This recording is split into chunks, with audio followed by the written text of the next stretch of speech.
Hello friends, good morning to all of you. स्वागत है आप सबका आपका अपना यूट्यूब चैनल अब पढ़ेगा इंडिया पे।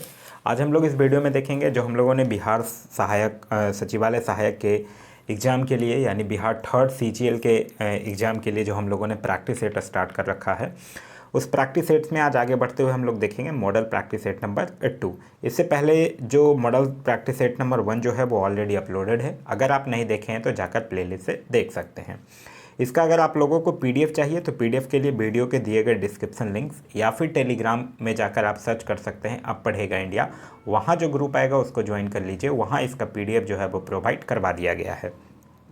तो चलिए बढ़ते हैं अपने वीडियो की तरफ। देखिए, मैं आप लोगों को स्टार्टिंग में बता चुका हूँ कि कुछ दिन वेट कर लीजिए, आगे के जो सेट्स आएंगे उस सेट्स में मैथ्स और रीजनिंग के भी सॉल्यूशन आप लोगों को प्रोवाइड हो जाएगा। एक्चुअली हमारे पास अभी वो राइटिंग पैड अवेलेबल नहीं है, इसलिए मैं मैथ्स और रीजनिंग आप लोगों को सही ढंग से नहीं करा पा रहा हूँ। बाद बाकी जितने भी इसमें जीएस के जो क्वेश्चंस हैं वो सारे जीएस के जो क्वेश्चंस हैं वो मैं एक एक करके आपको करवाऊंगा। स्टार्टिंग में कुछ क्वेश्चंस मैथ्स के दिए हुए हैं। अच्छा, एक चीज़ और मैं आप लोगों को बता दूं, मैथ्स और रीजनिंग का पूरा क्वेश्चन और विथ सॉल्यूशन पीडीएफ में लास्ट में अटैच्ड है, आप लोग बनाकर वहाँ से देख सकते हैं।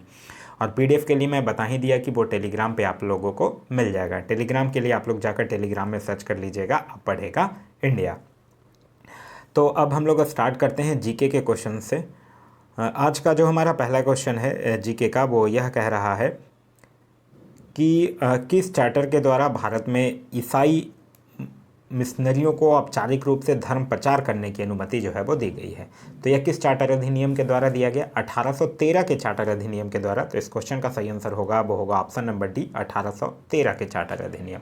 1813 के चार्टर अधिनियम से और भी कुछ याद रखने वाली बातें हैं, जैसे कि कंपनी की आय से ही भारतीयों की शिक्षा पर प्रतिवर्ष 1 लाख रुपए खर्च करने की व्यवस्था की गई और साथ ही साथ सभी ब्रिटिश व्यापारियों को भारत से व्यापार करने की छूट दे दी गई, चाय के व्यापार और चीन के साथ व्यापार करने को छोड़कर। अगर हम और ऑप्शंस की बात करते हैं तो 1793 के चार्टर से आप लोगों को ध्यान रखना है कि 1793 के चार्टर में यह प्रावधान किया गया था कि नियंत्रण बोर्ड और कंपनी के सभी कर्मचारियों के वेतन जो हैं वो भारतीय कोष से दिया जाएगा। वहीं अगर हम लोग बात करते हैं चार्टर 1853 की, तो चार्टर 1853 से याद रखिएगा 1853 के चार्टर के द्वारा ही कंपनी के कर्मचारियों की नियुक्ति के लिए जो है वो प्रतियोगी परीक्षा का आयोजन जो है वो किया जाने लगा था। नेक्स्ट ऑप्शन है हमारा चार्टर 1833। तो 1833 के चार्टर के द्वारा जो सबसे इम्पॉर्टेंट चीज़ ध्यान रखना है वो यह रखना है कि बंगाल के गवर्नर को भारत का गवर्नर जनरल बना दिया गया था और साथ ही साथ 1833 के चार्टर के द्वारा ही कंपनी के व्यापारिक अधिकार जो हैं वो पूर्णतः समाप्त कर दिए गए थे। नेक्स्ट क्वेश्चन है क्वेश्चन नंबर 31। कह रहा है निम्न में से कौन सा अधिनियम जो है वो श्वेत पत्र पर आधारित था? तो भारत सरकार अधिनियम 1935 जो था वो श्वेत पत्र पर आधारित था। तो इस क्वेश्चन का सही आंसर होगा वो होगा ऑप्शन नंबर ए, 1935 का भारत शासन अधिनियम। 1935 का जो भारत शासन अधिनियम है वो अगस्त 1935 में भारत शासन एक्ट जो है वो पारित हुआ था, लेकिन 1935 के शासन एक्ट को पूर्ण रूप से 1937 में लागू किया गया था, यह ध्यान रखिएगा। इस एक्ट जो भारत शासन अधिनियम 1935 जो था, इसके अंतर्गत राज्यों में द्वैध शासन जो है वो समाप्त कर दिया गया और केंद्र में द्वैध शासन जो है वो लागू किया गया। साथ ही साथ 1935 के अधिनियम के द्वारा अखिल भारतीय संघ की स्थापना की गई, बर्मा को भारत से अलग कर दिया गया, भारत परिषद का अंत कर दिया गया और संघीय न्यायालय की भी व्यवस्था की गई थी। नेक्स्ट क्वेश्चन है क्वेश्चन नंबर 32। कह रहा है कि सूची 1 और सूची 2 को सुमेलित कीजिए तथा सूचियों के नीचे दिए गए कूट का उपयोग करके सही उत्तर का चयन कीजिए। श्रीरंगपट्टनम की संधि, आप लोगों को पता होगा कि श्रीरंगपट्टनम की जो संधि थी वो तृतीय आंग्ल मैसूर युद्ध का परिणाम था, जिसमें टीपू सुल्तान जो है वो पराजित हुआ था और यह हुआ कब था? 1792 में हुआ था। संगोली की संधि की अगर बात करते हैं तो ये अंग्रेजों और गोरखों के बीच युद्ध का परिणाम था, जिसमें गोरखों की पराजय हुई थी और हुआ था यह कब? यह जो हुआ था वो हुआ था 1816 में हुआ था संगोली की संधि। उसके आगे फिर कह रहा है मैंगलोर की संधि। मैंगलोर की संधि जो था वो द्वितीय आंग्ल मैसूर युद्ध का परिणाम था जो 1784 में हुआ था। राजपुर घाट की संधि की अगर बात करते हैं तो यह जो संधि है वो इंदौर के यशवंत राय होलकर और अंग्रेजों के बीच एक शांति संधि थी जो कि 1806 में हुआ था। तो यह जो है वो 1806 के साथ मैच करेगा। नेक्स्ट क्वेश्चन है क्वेश्चन नंबर 33। कह रहा है थियोसॉफिकल सोसाइटी का अंतर्राष्ट्रीय मुख्यालय कहाँ है। थियोसॉफिकल सोसाइटी की अगर हम लोग बात करते हैं तो इसकी स्थापना कब हुई थी, पहले तो ये ध्यान रखिए कि 1875 में न्यूयॉर्क में मैडम बॉस्टगी और कर्नल ऑलकॉट के द्वारा जो है वो थियोसॉफिकल सोसाइटी की स्थापना की गई। फिर बात आती है थियोसॉफिकल सोसाइटी में एनी बेसेंट की। एनी बेसेंट जो है वो 1888 में इसकी सदस्य बनती हैं और 1907 में वो थियोसॉफिकल सोसाइटी की अध्यक्ष भी बन जाती हैं। अब आपसे क्वेश्चन पूछ रहा है कि थियोसॉफिकल सोसाइटी का अंतर्राष्ट्रीय मुख्यालय कहाँ था, तो अंतर्राष्ट्रीय मुख्यालय इसका अडयार में था। तो इस क्वेश्चन का जो सही आंसर होगा वो होगा ऑप्शन नंबर बी। और कब खोला गया था, 1882 में खोला गया था। नेक्स्ट क्वेश्चन कह रहा है कि मौर्य काल में रज्जु ग्राहक यानी राजुक का कार्य क्या था। तो देखिए मौर्य काल में जो रज्जु ग्राहक यानी राजुक का मुख्य कार्य जो था वो भूमि की माप करना था। तो इस क्वेश्चन का सही आंसर होगा वो होगा ऑप्शन नंबर डी, भूमि की माप करना। मौर्य काल की अगर हम लोग बात करते हैं तो मौर्य काल में जो भूमि कर लगता था वो 1/6 लिया जाता था, ये भी ध्यान रखिएगा। मौर्य काल से एक और क्वेश्चन पूछा जाता है कि सीता भूमि किसको कहा जाता है।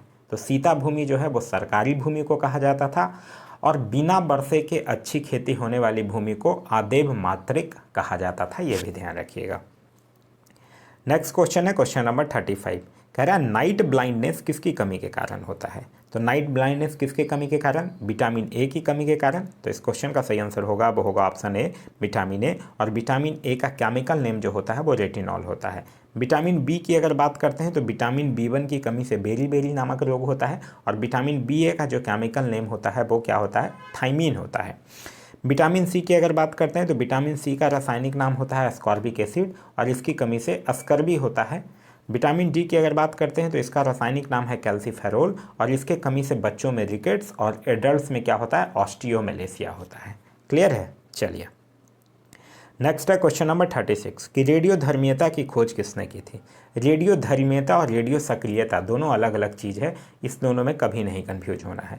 रेडियो धर्मीयता की अगर खोज आपसे पूछा जाए तो वो हेनरी बैकुरल के द्वारा किया गया था। तो इस क्वेश्चन का तो सही आंसर होगा वो होगा ऑप्शन नंबर DAH बैकुरल के द्वारा। अगर आपसे पूछ दे रेडियो सक्रियता की खोज किसके द्वारा किया गया था, तो रेडियो सक्रियता की खोज जो है वो भी फ्रेंच वैज्ञानिक हेनरी बैकुरल और मैडम क्यूरी के द्वारा किया गया था और P क्यूरी के द्वारा किया गया था। और इस खोज के लिए ही इन तीनों को संयुक्त रूप से नोबेल पुरस्कार भी जो है वो दिया गया है। क्लियर है। नेक्स्ट क्वेश्चन है क्वेश्चन नंबर 37। कह रहा है कि विद्युत धनात्मक यानी इलेक्ट्रोपॉजिटिव अधातु कौन है, यह आपसे पूछ रहा है। तो इलेक्ट्रोपॉजिटिव अधातु है हाइड्रोजन। तो इस क्वेश्चन का सही आंसर होगा वो होगा ऑप्शन नंबर सी, हाइड्रोजन होगा। हाइड्रोजन की अगर बात करते हैं तो हाइड्रोजन जो है वो आवर्त सारणी का प्रथम तत्व है और यह जो है वो अन्य सभी तत्वों से क्या होता है, हल्का होता है।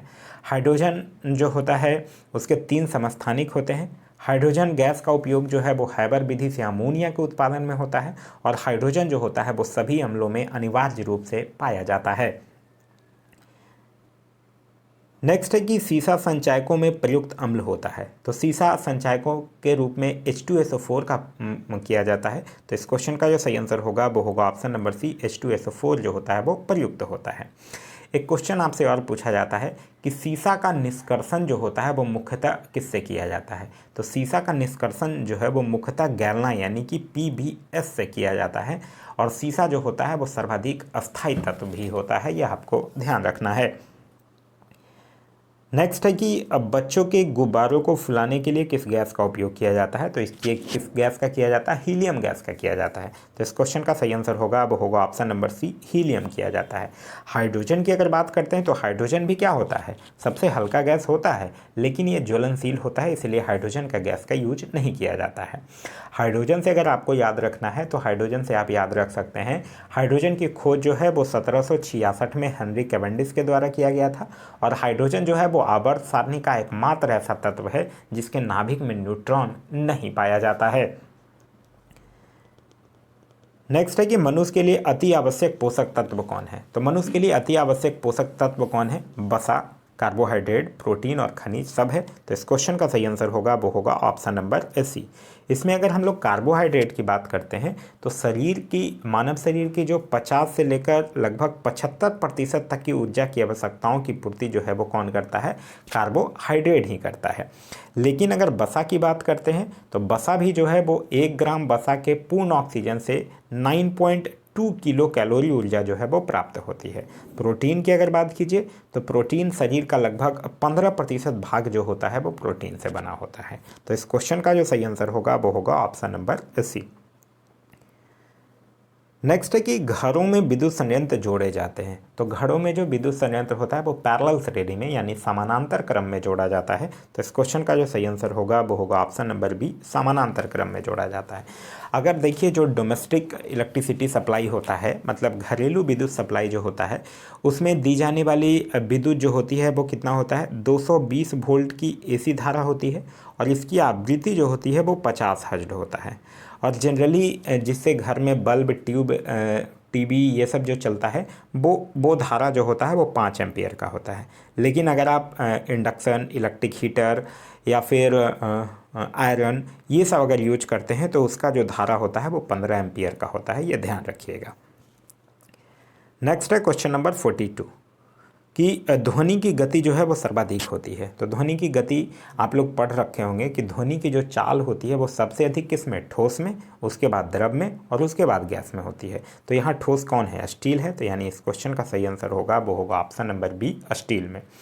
याद रखिएगा ध्वनि जो होता है, ध्वनि तरंग जो होता है वो अनुदैर्घ्य यांत्रिक तरंग होता है और किसी माध्यम में ध्वनि की चाल जो है वो आवृत्ति पर निर्भर नहीं करती है। ये ध्यान रखिएगा, ये क्वेश्चन बहुत बार एग्जाम में पूछा जा चुका है। नेक्स्ट है कि शरीर में ऑक्सीजन की पूर्ति कौन करता है। तो शरीर में ऑक्सीजन की पूर्ति जो है वो रेड ब्लड कॉर्पसल्स यानी आरबीसी के द्वारा किया जाता है। तो इस क्वेश्चन का सही आंसर होगा वो होगा ऑप्शन नंबर ए, आरबीसी के द्वारा किया जाता है। एक चीज़ और याद रखिएगा, आरबीसी का जो जीवन काल होता है वो 20 से लेकर 120 दिन तक होता है और मनुष्य में जो स्थित होता है आरबीसी, उसका व्यास अगर हो जो पूछा जाए तो वो 7 से लेकर 8 mm तक उसका व्यास जो होता है वो होता है। आरबीसी जो कोशिकाएं होती हैं वो ऑक्सीजन को फेफड़ों से ऊतक तक ले जाती हैं और इसकी मृत्यु जो होती है वो यकृत और प्लीहा में होती है। इसीलिए यकृत और प्लीहा को आरबीसी का कब्र भी कहा जाता है। नेक्स्ट है कि निम्नलिखित में से किसका उष्मीय मान यानी कैलोरीफिक वैल्यू जो होता है वो अधिकतम होता है। तो सबसे ज़्यादा कैलोरीफिक वैल्यू किसका होता है, वसा का होता है। तो इस क्वेश्चन का जो सही आंसर होगा वो होगा ऑप्शन नंबर ए, वसा का होता है। अभी हम लोगों ने देखा था कि 1 ग्राम वसा से लगभग 9.2 या 9.3 किलो कैलोरी जो है ऊर्जा उत्पन्न होती है। तो इस क्वेश्चन का सही आंसर होगा वो होगा ऑप्शन नंबर ए, वसा।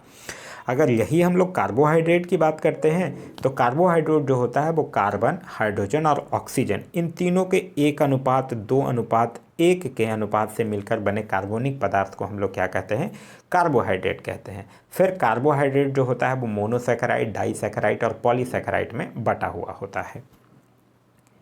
नेक्स्ट है क्वेश्चन नंबर 45, कह रहा है लौह इस्पात उद्योग में कच्चे माल के रूप में प्रयुक्त क्या होता है। लौहयस्क, बिल्कुल ये तो होगा ही, कोयला होता ही है, चूना पत्थर होता ही है, बॉक्साइड नहीं होता है, क्योंकि आप लोग पढ़ रखे होंगे कि बॉक्साइड जो होता है वो एल्युमिनियम का यस्क होता है। तो इस क्वेश्चन का जो सही आंसर होगा वो होगा ऑप्शन नंबर ए, केवल 1, 2 और 3 जो है वो सही है। नेक्स्ट है कि बिहार में होम रूल लीग के अध्यक्ष निम्नलिखित में से कौन है। तो बिहार में होम रूल लीग के अध्यक्ष की अगर बात करते हैं तो पहले तो यही याद रखिए कि बिहार में होम रूल लीग हुआ कब, आया कब। तो देखिए बिहार में होम रूल लीग की स्थापना पर विचार विमर्श के उद्देश्य से 16 दिसंबर 1916 को पटना में मजरूल हक के नेतृत्व में एक सभा का आयोजन किया गया था। तो इस क्वेश्चन का जो सही आंसर होगा वो होगा ऑप्शन नंबर सी, मौलाना मजरूल हक। नेक्स्ट है कि बिहार में शहरी आबादी कुल आबादी का कितना प्रतिशत है। ये देखिए ऐसा कुछ भी क्वेश्चन जनसंख्या से रिलेटेड आए यानी कि वो आपसे 2011 के जनगणना के अनुसार पूछ रहा है। और बिहार में नगरीकरण का प्रतिशत अगर 2011 के जनगणना के अनुसार बात करते हैं तो वो 11.29% है। तो इस क्वेश्चन का सही आंसर होगा वो होगा ऑप्शन नंबर डी। एक चीज़ और याद रखिएगा, जनगणना 2011 के अनुसार जो सबसे ज़्यादा मतलब सबसे अधिक नगरीकृत राज्य जो है वो है गोवा और सबसे कम अगर पूछेगा तो वो है हिमाचल प्रदेश। और अगर पूछे कि भारत में सबसे अधिक नगरों की संख्या किस राज्य में है, तब वो है उत्तर प्रदेश। क्लियर है। नेक्स्ट है कि बिहार राज्य की स्थापना के बाद उड़ीसा राज्य कब अलग हुआ। अच्छा, आप लोगों को पहले ये तो याद ही होगा कि 1912 ईस्वी में बिहार जो था, मतलब उड़ीसा के साथ, उड़ीसा सहित बंगाल से पृथक करके बिहार प्रांत का गठन किया गया था। और फिर इसके बाद 1 अप्रैल 1936 को उड़ीसा राज्य अलग हुआ है। तो इस क्वेश्चन का सही आंसर होगा, वो होगा ऑप्शन नंबर बी, 1 अप्रैल 1936 को। और फिर इसके बाद 15 नवंबर 2000 को झारखंड जो है वो बिहार से अलग हुआ। नेक्स्ट है कि निम्नलिखित में से कौन सुमेलित है, यह आपसे पूछ रहा है। रानी लक्ष्मी बांध, रिहंद नदी, ये सुमेलित नहीं है, क्योंकि रानी लक्ष्मीबाई जो है बांध जो है वो बेतवा नदी पर है। रिहंद बांध ये भी बेतवा गलत है, क्योंकि रिहंद बांध जो है वो रिहंद नदी पर ही है। मातीटाला बांध की अगर बात करते हैं तो ये बेतवा नदी, ये सही है, यानी ऑप्शन नंबर सी जो होगा वो आपका सही होगा। राजघाट बांध यमुना नदी, ये भी गलत है, राजघाट बांध भी जो है वो बेतवा नदी पर ही है। तो इस क्वेश्चन का सही आंसर होगा वो होगा ऑप्शन नंबर सी। फिर है कि सूची 1 और सूची 2 को सुमेलित करना है। एक साइड नाम दिए गए हैं और दूसरे साइड विभाग दिया गया है। दीवाने बिजारत, दीवाने बिजारत जो था वो एक अर्थ विभाग था, जिसका प्रमुख जो होता था वो वजीर कहलाता था। तो यह दीवाने बिजारत की अगर हम लोग बात करते हैं तो यह वजीर के विभाग के साथ मैच करेगा। फिर है दीवाने अर्ज, दीवाने अर्ज की अगर बात करते हैं तो यह सैन्य विभाग था, और इसका प्रमुख जो होता था वो आरिजे मुमालिक कहलाता था। तो दीवाने अर्ज जो होगा वो सैन्य विभाग होगा, ये वित्त विभाग होगा। और फिर है दीवाने रियासत, तो दीवाने रियालत, जो रियालत यहाँ होना चाहिए, सौ नहीं होना चाहिए। दीवाने रियालत जो था वो क्या था, वो विदेश विभाग था। और दीवाने इंसा जो था वो पत्राचार विभाग था। तो सब यह सामने सामने ही लिखा है, यानी ऑप्शन नंबर ए जो होगा वो आपका सही आंसर होगा। नेक्स्ट है कि मौलिक अधिकारों की अवधारणा किस देश के संविधान से ग्रहण की गई है। तो मौलिक अधिकार कहाँ से लिया गया है, अमेरिका से लिया गया है। तो इस क्वेश्चन का सही आंसर होगा वो होगा ऑप्शन नंबर डी, अमेरिका से लिया गया है। मौलिक अधिकार की अगर हम लोग बात करते हैं तो मौलिक अधिकार के साथ साथ अमेरिका से और क्या क्या लिया गया है। मौलिक अधिकार के साथ साथ लिया गया है न्यायिक पूर्वावलोकन, न्यायपालिका की स्वतंत्रता, संविधान की सर्वोच्चता, उपराष्ट्रपति, वित्तीय आपातकाल, यह सब जो है वो अमेरिका के संविधान से लिया गया है। अगर और ऑप्शंस की अगर हम लोग बात करते हैं, रूस की बात करते हैं तो रूस से क्या लिया गया है, यूएसएसआर हुआ करता था उस समय, रूस से लिया गया मौलिक कर्तव्य। फ्रांस की अगर बात करते हैं तो फ्रांस से क्या लिया गया है, फ्रांस से लिया गया है गणतंत्रात्मक और प्रस्तावना में स्वतंत्रता, समता और बंधुता के आदर्श भी जो हैं वो फ्रांस से ही लिए गए हैं। ब्रिटेन की अगर बात करते हैं तो ब्रिटेन से ध्यान रखिएगा, विधि निर्माण की प्रक्रिया, विधि का शासन, यह सब जो है वो ब्रिटेन के संविधान से लिया गया है। नेक्स्ट क्वेश्चन है क्वेश्चन नंबर 52। क्वेश्चन नंबर 52 कह रहा है कि मुख्यमंत्री नगर सृजन योजना से संबंधित निम्नलिखित कथनों पर विचार कीजिए। मुख्यमंत्री नगर सृजन योजना जो है वो उत्तर प्रदेश मंत्रिमंडल की बैठक में इसको पास किया गया है, और यह कह रहा है कि 2 अगस्त 2022 को संपन्न उत्तर प्रदेश मंत्रिमंडल की बैठक में इस योजना के मार्गदर्शित सिद्धांतों का अनुमोदन किया गया था। ये बिल्कुल सही है। आगे है कि इस योजना हेतु वित्तीय वर्ष 2022-23 के बजट में 550 करोड़ रुपए का प्रावधान किया गया, ये भी बिल्कुल सही है। आगे है कि इस योजना के अंतर्गत केवल 140 निकायों को निर्धारित फार्मूले के अनुसार धनराशि का आवंटन किया गया, ये गलत है। ये 140 निकाय नहीं, ये टोटल 191 निकाय और साथ ही साथ भविष्य में सृजित निकायों के धनराशि का आवंटन जो है वो किया गया है। तो पहला और दूसरा यहाँ सही है, तीसरा गलत है। तो इस क्वेश्चन का सही आंसर होगा वो होगा ऑप्शन नंबर ए, केवल 1 और 2 जो है वो सही है। नेक्स्ट है क्वेश्चन नंबर 53। कह रहा 10वीं अनुसूची संविधान के किस संविधान संशोधन के तहत जोड़ी गई है। 10वीं अनुसूची में है क्या, 10वीं अनुसूची में क्या है, दल बदल की बात कही गई है। इसमें दल परिवर्तन के आधार पर निहरता के बारे में उपबंध किया गया है, और यह जो है वो 52वां संविधान संशोधन के तहत 1985 में जोड़ा गया था। तो इस क्वेश्चन का तो सही आंसर होगा वो होगा ऑप्शन नंबर ए, 52वां संविधान संशोधन 1985। लेकिन अगर हम और ऑप्शंस की बात करते हैं, प्रथम संशोधन 1951 की बात करते हैं, तो पहले तो यही याद रखना है कि प्रथम संशोधन हुआ था 1951 में, जिसके द्वारा संविधान के अनुच्छेद 31 क और 31 ख और साथ ही साथ 9वीं अनुसूची को शामिल किया गया था, ताकि भूमि सुधार कानून को चुनौती जो है वो नहीं दिया जा सके। 73वां संविधान संशोधन की अगर बात करते हैं तो 73वां संविधान संशोधन के द्वारा पंचायती राज व्यवस्था को संवैधानिक दर्जा दिया गया था। और 74वां संविधान संशोधन की अगर बात करते हैं तो 74वां संविधान संशोधन के द्वारा संविधान में नगरपालिकों के संबंध में एक नया भाग जोड़ा गया था, भाग 9 का क। तो चारों संशोधन क्लियर हो गया। चलिए नेक्स्ट है कि भारत में प्रथम रेल लाइन किसके शासनकाल में डाली गई थी। भारत में रेल का लाइन की अगर बात करते हैं तो प्रथम रेल की शुरुआत कहाँ हुई थी? 1853 में हुआ था। और कहाँ? बम्बे से थाने के बीच। 1853 में किसका शासनकाल था? लॉर्ड डलहौजी का शासनकाल था। कब से कब तक? लॉर्ड डलहौजी का शासनकाल था 1848 से लेकर 1856 तक। तो यानी 53 में कौन था? लॉर्ड डलहौजी। तो इस क्वेश्चन का सही आंसर होगा वो होगा ऑप्शन नंबर ए, लॉर्ड डलहौजी। लॉर्ड डलहौजी की अगर बात करते हैं तो लॉर्ड डलहौजी जो था ये सबसे ज़्यादा जाना जाता है डॉक्ट्राइन ऑफ लैप्स के लिए, यानी व्यपगत के सिद्धांत के लिए। लॉर्ड डलहौजी जो था वो पृथक रूप से भारत में पहली बार सार्वजनिक निर्माण विभाग की भी स्थापना किया था। इसने शिमला को ग्रीष्मकालीन राजधानी भी बनाया था।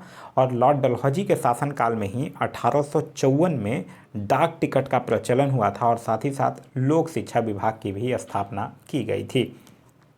तो ये सारे कुछ पॉइंट्स थे लॉर्ड डलहौजी से जो आप लोगों को ध्यान रखना है।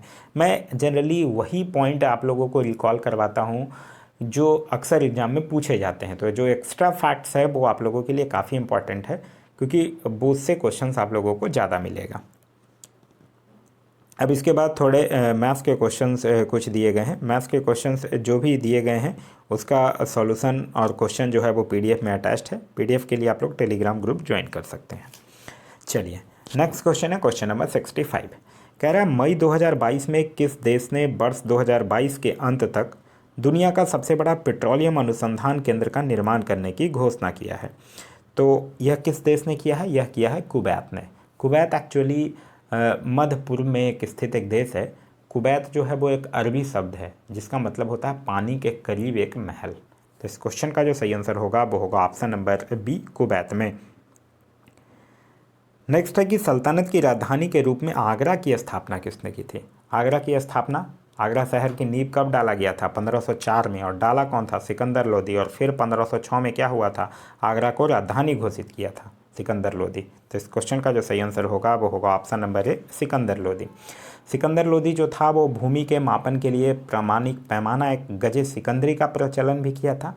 और यह जो था वो गुलरुखी शीर्षक से नाम से फारसी कविताओं लिखने वाला भी जो सुल्तान था वो सिकंदर लोदी ही था। तो इस क्वेश्चन का सही आंसर होगा वो होगा ऑप्शन नंबर ए, सिकंदर लोदी। नेक्स्ट है कि पटना का नाम अजीमाबाद निम्नलिखित में से किसके नाम पर रखा गया था? एक्चुअली देखिए औरंगजेब जो था वो 1702 में अपने बेटे बेटा नहीं उसका पोता, अपने पौत्र राजकुमार अजीमुरुसान को बिहार का सूबेदार नियुक्त किया था। और यही मोहम्मद अजीमुरुसान जो था वो 1914 में पटना का नाम अजीमाबाद दिया था और इसका पुनर्निर्माण भी करवाया था। तो इस क्वेश्चन का सही आंसर होगा वो होगा ऑप्शन नंबर ए, मुगल राजकुमार के नाम पर। नेक्स्ट है कि वर्ष 2022 में विश्व टीकाकरण सप्ताह यहाँ पूछ रहा है। विश्व टीकाकरण सप्ताह कब मनाया गया? सबसे पहले तो ध्यान रखिए कि विश्व टीकाकरण दिवस कब मनाया जाता है। दिवस मनाया जाता है 10 नवंबर को, लेकिन यहाँ क्वेश्चन आपसे सप्ताह पूछ रहा है। सप्ताह जो 2022 में मनाया गया वो 24 से 30 अप्रैल 2022 तक मनाया गया है। तो इस क्वेश्चन का सही आंसर होगा वो होगा ऑप्शन नंबर ए। और इस बार इसका जो विषय था वो था hashtag long life for all. क्या था? Hashtag long life for all था। तो इस क्वेश्चन का सही आंसर होगा वो होगा ऑप्शन नंबर ए। नेक्स्ट क्वेश्चन है क्वेश्चन नंबर 69। सबसे बड़ा हिमनद निम्नलिखित में से कौन है? देखिए सबसे बड़ा हिमनद कौन है? गंगोत्री है जो उत्तराखंड में स्थित है। तो इस क्वेश्चन का सही आंसर होगा वो होगा option number C, Gangotri. Gangotri का जो क्षेत्रफल है वो लगभग 25 किलोमीटर स्क्वायर है। कंचनजंगा की अगर बात करते हैं तो इसका 16 किलोमीटर स्क्वायर। रुंडून की अगर बात करते हैं तो इसका भी 16 और केदारनाथ का 14। तो सबसे अधिक कौन हुआ? गंगोत्री। तो इस क्वेश्चन का सही आंसर होगा वो होगा option number C, Gangotri.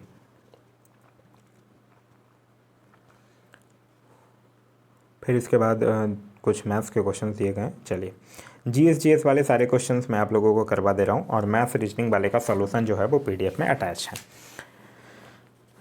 Next question कह रहा है कि राष्ट्रपति शासन किस अनुच्छेद के अंतर्गत लगाया जाता है। राष्ट्रपति शासन की अगर बात करते हैं अनुच्छेद 352, नहीं गलत है। अनुच्छेद 352 में राष्ट्रीय आपात है तो यह तो गलत है। अनुच्छेद 365 भी गलत है। देखिए अनुच्छेद 365 में एक्चुअली है क्या, अनुच्छेद 365 यह कहता है कि यदि कोई राज्य जो है वो केंद्र के द्वारा भेजे गए किसी कार्यकारी निर्देश का पालन करने में असफल रहता है तो राष्ट्रपति के द्वारा यह समझा जाना विधि सम्मत होगा कि उस राज्य में संविधान तंत्र के अनुरूप प्रशासन चलने की स्थिति में नहीं है और वहाँ राष्ट्रपति शासन जो है वो लागू किया जा सकता है। अनुच्छेद 360 की बात करते हैं तो अनुच्छेद 360 में बीती आपातकाल है। अब बचा अनुच्छेद 356, तो यही अनुच्छेद 356 में राष्ट्रपति शासन जो है वो इसी के थ्रू लगाया जाता है। अनुच्छेद 356 के तहत ही राज्य में राष्ट्रपति जो होते हैं वो राज्यपाल की लिखित अनुशंसा पर यह लागू करते हैं। राज्यों में राष्ट्रपति शासन लागू होने के बाद जो राज्य होता है वो सीधे केंद्र के नियंत्रण में आ जाता है और किसी भी राज्य में अधिकतम जो है वो 3 वर्षों के लिए राष्ट्रपति शासन जो है वो लगाया जा सकता है। लेकिन जम्मू कश्मीर में ज़्यादा लगा है और सबसे ज़्यादा राष्ट्रपति जो शासन जो है वो जम्मू कश्मीर में ही लगा है। और 3 वर्ष से अधिक समय तक अगर राष्ट्रपति शासन होगा तो उसके लिए संविधान में संशोधन करना पड़ सकता है, जैसा कि जम्मू कश्मीर के लिए करना पड़ा था। राष्ट्रपति शासन की अगर बात करते हैं तो यह एक बार अनुमोदित होने पर 6 माह तक जो है वो लागू रहता है। और भारत में राष्ट्रपति शासन जो है वो सर्वप्रथम कब लगा था, 1991 में। और कहाँ लगा था, तो पंजाब में लगा था। क्लियर है। राष्ट्रपति शासन से जितने भी इंपॉर्टेंट फैक्ट्स थे वो मैं आप लोगों को बता दिया। अब नेक्स्ट क्वेश्चन कह रहा है कि राज्य के नीति निर्देशक सिद्धांत एक ऐसा चेक है जो बैंक की सुविधा अनुसार अदा किया जाता है, किसने कहा था? यह किसने कहा था? केटी शाह ने कहा था। तो इस क्वेश्चन का सही आंसर होगा वो होगा ऑप्शन नंबर ए, केटी शाह। राज्य के नीति निर्देशक तत्व की अगर बात करते हैं तो यह किस में है? भाग 4 में, अनुच्छेद 36 से 51 में और आयरलैंड के संविधान से। नेक्स्ट है कि बलवंत राय मेहता समिति ने किस प्रकार की पंचायती राज व्यवस्था की अनुशंसा की थी? देखिए बलवंत राय मेहता की अध्यक्षता में एक कमेटी बनी थी, कब? 1957 में। और 1 वर्ष बाद यानी 1958 में अपनी रिपोर्ट सौंपे थे। और यही बलवंत राय मेहता समिति का कहना था कि त्रिस्तरीय पंचायती राज व्यवस्था होनी चाहिए। वो त्रिस्तरीय में क्या क्या? ग्राम सभा पंचायत स्तर पर, पंचायत समिति प्रखंड स्तर पर और जिला परिषद जिला स्तर पर। तो इस क्वेश्चन का जो सही आंसर होगा वो होगा ऑप्शन नंबर ए, त्रिस्तरीय। एक क्वेश्चन पूछा जाता है कि द्विस्तरीय का सुझाव किसने दिया था? तो अशोक मेहता समिति जो 1997 में 77 में गठित हुई थी, वो उसने द्विस्तरीय पंचायती राज व्यवस्था स्थापित करने का सुझाव दिया था, पर माना गया नहीं, माना गया यही त्रिस्तरीय। और अभी हमारे यहाँ त्रिस्तरीय पंचायती राज व्यवस्था ही लागू है। आगे है कि दुनिया के मजदूरों एक हो का नारा किसने दिया था? तो दुनिया के मजदूरों एक हो का नारा जो है वो कार्ल मार्क्स के द्वारा दिया गया था। तो इस क्वेश्चन का सही आंसर होगा वो होगा option number B, Karl Marx. Karl Marx की पुस्तक के नाम याद रखिएगा जो एक एग्जाम में पूछा जाता है। एक है दास कैपिटल और दूसरा है कम्युनिस्ट मैनिफेस्टो। यह दोनों जो है वो कार्ल मार्क्स के द्वारा लिखी गई पुस्तक है, यह ध्यान रखना है आपको। नेक्स्ट है कि इंग्लैंड में गौरवपूर्ण क्रांति कब हुई थी? तो इंग्लैंड में गौरवपूर्ण क्रांति जो है वो 1668 में हुई थी। और उस समय इंग्लैंड का शासक कौन था? उस समय इंग्लैंड का शासक था जेम्स द्वितीय। तो इस क्वेश्चन का जो सही आंसर होगा वो होगा ऑप्शन नंबर ए, 1688 में।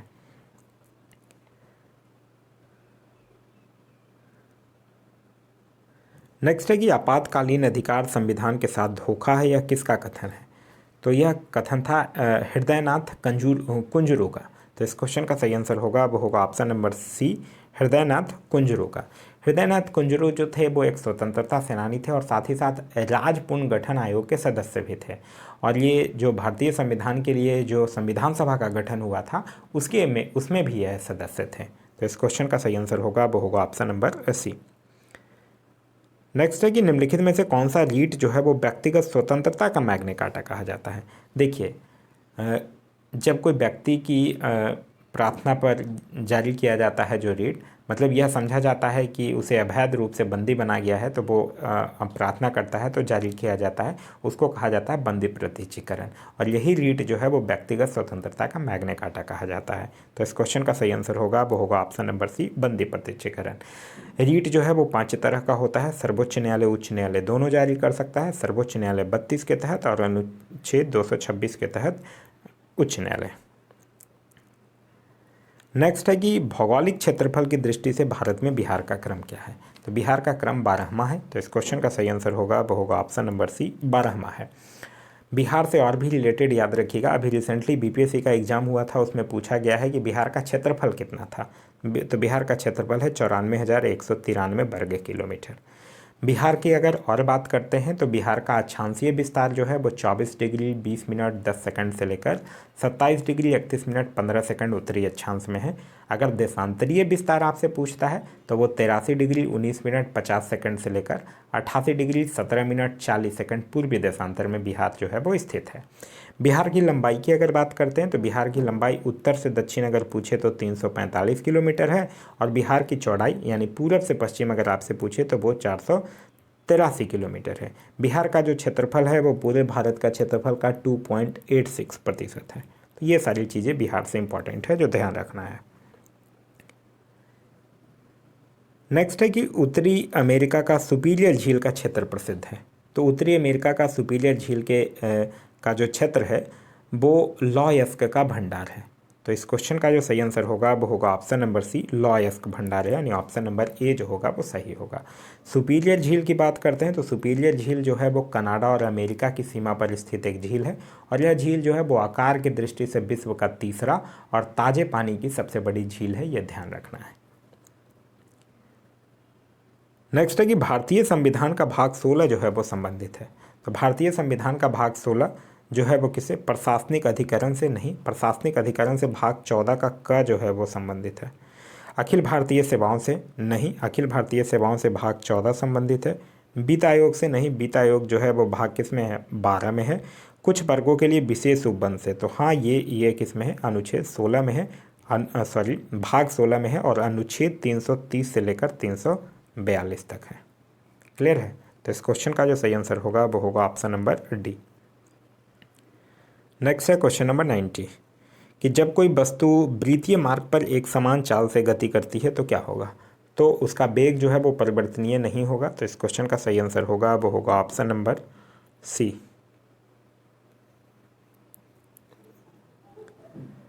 नेक्स्ट है कि परिदर्शी यंत्र यानी पेरिस्कोप का क्या उपयोग है।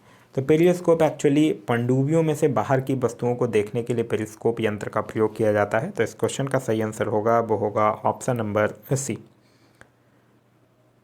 नेक्स्ट है कि 26 अगस्त 2022 को कौन बिहार विधानसभा के 17वें अध्यक्ष के रूप में चुने गए हैं। तो कौन चुने गए हैं, अवध बिहारी चौधरी। तो इस क्वेश्चन का सही आंसर होगा वो होगा option number B, Awadh Bihari Chaudhary. Awadh Bihari Chaudhary की अगर बात करते हैं तो यह राष्ट्रीय जनता दल के एक वरिष्ठ नेता हैं, और इनको 26 अगस्त 2022 को बिहार विधानसभा के 17वें अध्यक्ष के रूप में चुना गया है। यह किनका स्थान लिए हैं, ये भाजपा के विजय कुमार सिन्हा का स्थान लिए हैं, और विजय कुमार सिन्हा को अब भाजपा से बिहार का प्रतिपक्ष का नेता चुना गया है। अच्छा, एक क्वेश्चन आपसे पूछा जा सकता है कि बिहार विधानसभा के पहले अध्यक्ष कौन थे। तो राम दयालु सिंह 1937 में बिहार विधानसभा के पहले अध्यक्ष बने थे। तो क्या नाम है, राम दयालु सिंह, ध्यान रखिएगा। नेक्स्ट है कि मिट्टी के तेल के लैंप की बत्ती में तेल चढ़ने का कारण क्या है। तो ये क्या है, तेल चढ़ने का जो कारण है वो केशिक तत्व होता है। तो इस क्वेश्चन का जो सही आंसर होगा वो होगा option number B. Next question है 94 कि इंसुलिन जो है वो स्रावित होता है। तो इंसुलिन जनरली पैनक्रियाज यानी अग्नाशय से स्रावित होता है। तो इस क्वेश्चन का जो सही आंसर होगा वो होगा ऑप्शन नंबर ए। इंसुलिन जो होता है वो अग्नाशय के एक भाग लैंगरहैंस की दीपिका के बीटा कोशिका के द्वारा स्रावित होता है। इंसुलिन के ही अल्प स्रावन से क्या होता है, डायबिटीज़ यानी मधुमेह नामक रोग होता है। और ऑप्शंस की बात करते हैं तो अगर लीवर की बात करते हैं तो लीवर से ध्यान रखिएगा, यह मानव शरीर की सबसे बड़ी ग्रंथि होती है, और इसका वजन जो है वो 1.5 से 2 किलोग्राम के आसपास होता है। पिट्यूटरी की अगर बात करते हैं तो यह मस्तिष्क के अग्रभाग में अवस्थित होता है, जिसको कि मास्टर ग्रंथि के नाम से भी जाना जाता है। नेक्स्ट है कि पोर्टलैंड सीमेंट के प्रमुख संघटकों में शामिल है। तो पोर्टलैंड सीमेंट के प्रमुख संगठन में शामिल क्या है, लाइम है, सिलिका है और एल्यूमिना है। तो इस क्वेश्चन का जो सही आंसर होगा वो होगा option number D, lime, silica और एल्यूमिना। नेक्स्ट है कि दूध उदाहरण है। तो दूध किस चीज़ का उदाहरण है, दूध जो है वो एक इमल्सन का उदाहरण है। तो इस क्वेश्चन का सही आंसर है ऑप्शन नंबर सी, इमल्सन का। नेक्स्ट है कि किस भौतिक राशि का मात्रक जो है वो टेस्ला है। तो टेस्ला चुंबकीय क्षेत्र का मात्रक है, तो इस क्वेश्चन का सही आंसर होगा वो होगा ऑप्शन नंबर सी, चुंबकीय क्षेत्र का। ध्यान रखिएगा, चुंबकीय क्षेत्र का मात्रक टेस्ला, चुंबकीय फ्लक्स का मात्रक वेबर और चुंबकीय प्रेरण का मात्रक जो है वो गाउस है।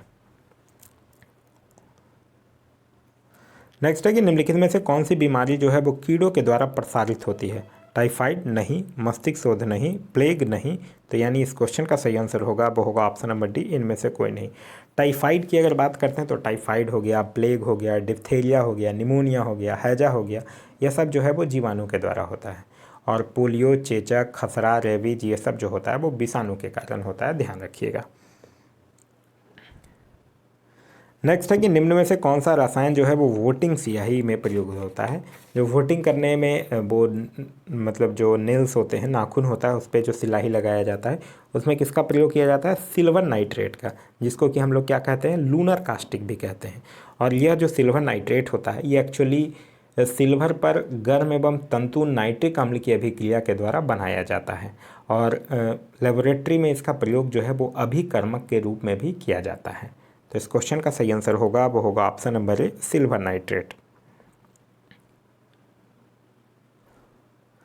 नेक्स्ट है कि निम्नलिखित में से किस राज्य में काली मिर्च और इलायची का उत्पादन होता है? देखिए, एक्चुअली काली मिर्च का जो पौधा है ना वो सबसे ज़्यादा कहाँ पाया जाता है? त्रावणकोर और मालाबार के जंगलों में पाया जाता है। तो इसका आंसर क्या होगा? केरल होगा। तो इस क्वेश्चन का सही आंसर होगा वो होगा ऑप्शन नंबर डी, केरल। इलायची से एक चीज़ ध्यान रखिएगा, इलायचियों को क्या कहा जाता है? औषधीय गुणों का खान कहा जाता है। फिर है कि सूची 1 और सूची 2 को सुमेलित करना है। एक साइड समितियों के नाम दिए गए हैं और दूसरे साइड वर्ष के नाम दिए गए हैं। पीके थुंगन समिति, तो पीके थुंगन समिति की अगर बात करते हैं तो इसका गठन हुआ था 1988 में और इसमें पंचायती राज व्यवस्था को शक्तिशाली बनाने हेतु और उन्हें संवैधानिक दर्जा दिलाने का सिफारिश किया था पीके थुंगन समिति। फिर अगर अशोक मेहता समिति की बात करते हैं तो अशोक मेहता समिति 1977 के साथ मैच करेगा, जिसने कि पंचायती राज को 2 स्तरीय बनाने का सुझाव दिया था। बी आर मेहता यानी बलवंत राय मेहता समिति जो 1957 के साथ मैच करेगा, जिसने कि पंचायती राज को त्रिस्तरीय बनाने का सुझाव दिया था। और एल एम सिंघवी समिति की अगर बात करते हैं तो यह 1986 के साथ मैच करेगा, जिसमें ये एल एम सिंघवी यानी लक्ष्मीमल सिंघवी जो आयोग था, इसी के सिफारिश पर पंचायती राज को संवैधानिक दर्जा देने के लिए 73वां संविधान संशोधन जो हुआ था, तो यह इसके साथ मैच करेगा।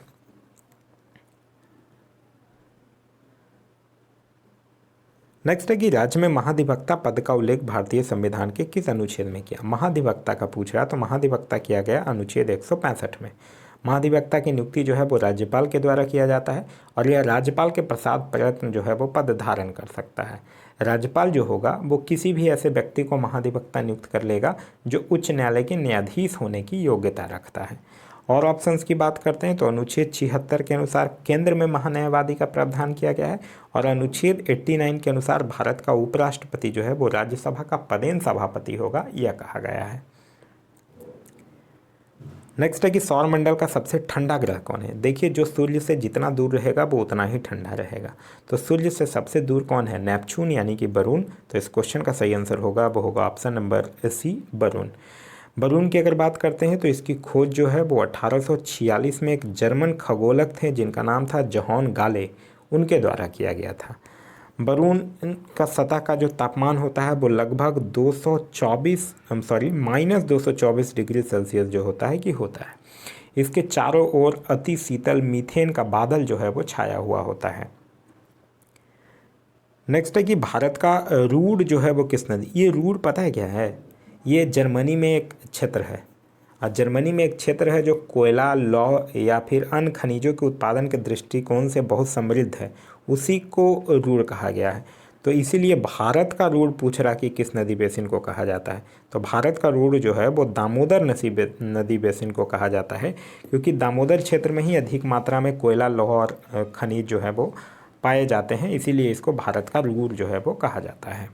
क्लियर है? चलिए नेक्स्ट क्वेश्चन है क्वेश्चन नंबर 105। कह रहा है छोटा नागपुर औद्योगिक क्षेत्र का विकास संबंधित रहा है। तो छोटा नागपुर औद्योगिक क्षेत्र जो है वो कहाँ तक फैला हुआ है? झारखंड हो गया, उत्तरी उड़ीसा हो गया, पश्चिम बंगाल, ये सब में विस्तृत है। और इस प्रदेश का विकास का जो मुख्य कारण है वो दामोदर घाटी में कोयले की खोज है। तो इस क्वेश्चन का जो सही आंसर होगा वो होगा ऑप्शन नंबर ए, कोयले की खोज से। नेक्स्ट है कि गरिया उत्सव भारत के किस राज्य में मनाया जाता है। तो गरिया उत्सव एक्चुअली आदिवासी का एक कॉर्निवल है जो कि त्रिपुरा में जनरली मनाया जाता है। जो त्रिपुरी और रियांग जनजातियां हैं ना, वो फसल के त्यौहार के रूप में गरिया उत्सव मनाते हैं। तो इस क्वेश्चन का जो सही आंसर होगा वो होगा option number D, Tripura. Next है कि रॉटरडम का व्यस्त बंदरगाह कहाँ अवस्थित है। तो नीदरलैंड का जो सबसे व्यस्त बंदरगाह है उसी को रॉटरडम बंदरगाह कहा जाता है, और यह यूरोप का भी सबसे बड़ा बंदरगाह है, और यह जो है वो उत्तरी सागर तट पर अवस्थित है। तो इस क्वेश्चन का सही आंसर होगा वो होगा option number A, Netherland. Next कह रहा है कि निम्नलिखित में से कौन जो है वो हड़प्पा और मोहनजोदड़ो के उत्खनन से संबंधित नहीं थे।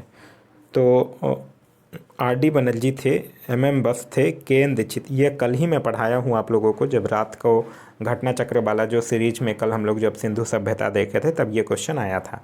इसीलिए मैं आप लोगों को हमेशा एक ही चीज़ बोलता हूँ, आप लोग घटना चक्र बुक को कभी मत छोड़िए। जब आपको कोई भी ग्रेजुएट लेवल अगर एग्ज़ाम देना है, जैसे कि बिहार एसआई हो गया, सचिवालय सहायक हो गया, इन्फोर्समेंट एसआई हो गया, सिविल कोर्ट हो गया, साथ ही साथ कोई भी ऐसा एग्ज़ाम जो ग्रेजुएट लेवल का हो, बीपीएससी हो गया, तो ये सब अगर एग्ज़ाम देना है तो सबसे पहले अगर आपको कोई बुक फॉलो करना है, मतलब आप पढ़ चुके हैं, उसके बाद आपको एमसीक्यू या फिर पढ़ने के लिए भी फॉलो करना है, तो घटना चक्र बुक को मत छोड़िए। घटना चक्र बुक सारे सब्जेक्ट का पढ़िए। साथ ही साथ घटना चक्र के क्वेश्चन से ज़्यादा इंपॉर्टेंट है उसके बॉक्स में जो चीज़ें लिखे गई हैं, वो चीज़ों को आप 2 बार 3 बार पढ़िए, आपका कभी कोई एग्ज़ाम में रिजल्ट नहीं रुकेगा।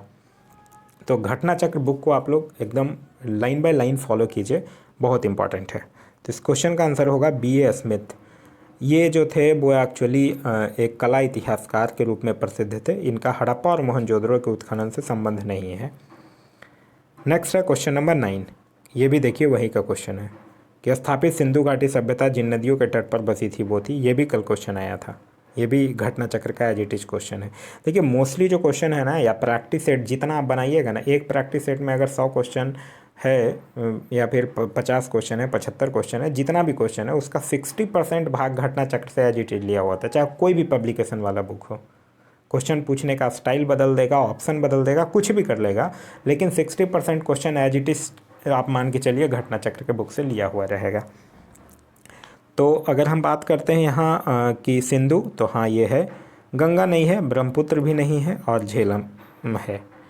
तो पूछ रहा है कि सिंधु घाटी सभ्यता जिन नदियों के तट पर बसी थी, तो बसी थी सिंधु और झेलम के तट पर, यानी ऑप्शन नंबर ए और डी जो होगा वो आपका सही आंसर होगा। चलिए नेक्स्ट आगे फिर मैथ्स के कुछ क्वेश्चंस हैं, मैथ्स रीजनिंग के कुछ क्वेश्चंस हैं। अब उसके बाद फिर जब जीके का क्वेश्चन है उसको वहाँ से देखते हैं। कह रहा है कि भारत वन स्थिति रिपोर्ट 2021 के अनुसार बिहार में वृक्षारोपण का क्षेत्र है। अब देखिए कन्फ्यूजन कहाँ होता है या फिर गलती लोग कहाँ करता है एग्जाम में। ये वृक्षारोपण है, आपके दिमाग में वनावरण भी आ सकता है।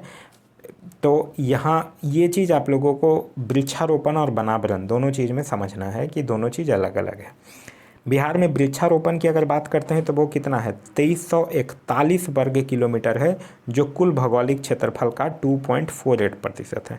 तो इस क्वेश्चन का तो आंसर हो जाएगा ऑप्शन नंबर बी। अब अगर हम बात करते हैं वनावरण की, तो वनावरण का जो बिहार में क्षेत्र है वो 7381 मतलब 7381 किलोमीटर स्क्वायर है, जो कुल भौगोलिक क्षेत्रफल का 7.84% है। क्लियर है। वनावरण कितना था, वृक्षारोपण कितना था 2.48%, और वनावरण कितना है 7.84%। क्लियर है। चलिए नेक्स्ट है कि हाल ही में जारी सतत विकास रिपोर्ट 2021 में भारत का स्थान क्या है। एक रैंकिंग से मैं आप लोगों को बताया हूँ, 3 चीज़ एकदम से इम्पॉर्टेंट है। वो जारी कौन करता है, भारत का स्थान कौन है, और पहला स्थान कौन है। तो सतत विकास रिपोर्ट की अगर बात करते हैं तो सतत विकास रिपोर्ट जारी करता है sustainable development solutions network. Clear है। और इसका भारत का स्थान कितना है, भारत का स्थान है 120, और पहले स्थान पे कौन है, पहले स्थान पर है फिनलैंड। तो ये 3 चीज़ आपको ध्यान रखना है। इस क्वेश्चन का सही आंसर होगा वो होगा ऑप्शन नंबर बी। नेक्स्ट है कि राष्ट्रीय बागवानी मेला 2021 का आयोजन कहाँ किया गया। तो राष्ट्रीय बागवानी मेला 2021 का आयोजन जो है वो फरवरी में बेंगलोर में किया गया था, जिसका थीम था स्टार्टअप और स्टैंड अप इंडिया के लिए बागवानी। तो इस क्वेश्चन का जो सही आंसर होगा वो होगा ऑप्शन नंबर ए, बेंगलुरु में। नेक्स्ट है कि पोस्ट शब्द का प्रयोग किस खेल में किया गया है। तो पोस्ट शब्द जो है वो गोल्फ से संबंधित है।